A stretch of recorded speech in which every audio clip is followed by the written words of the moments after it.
وده هنا سراديب الموتى، واحدة من عجائب الدنيا السبعة في العصور الوسطى، وأكبر موقع دفن في مصر بيرجع تاريخه للعصر الروماني اليوناني.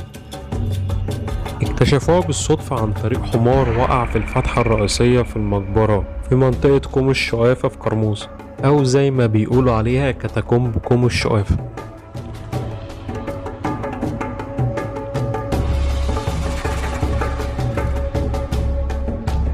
أكتر حاجة هتذهلك في المقبرة المزيج الرهيب ما بين الحضارة اليونانية والرومانية وكمان الحضارة المصرية. التماثيل والطقوس في الجنازات والمقابر بيوثق فترة مهمة جدا في تاريخ اسكندرية. تاريخ المقبرة راجع للقرن الأول الميلادي واستخدمت لغاية القرن الرابع الميلادي.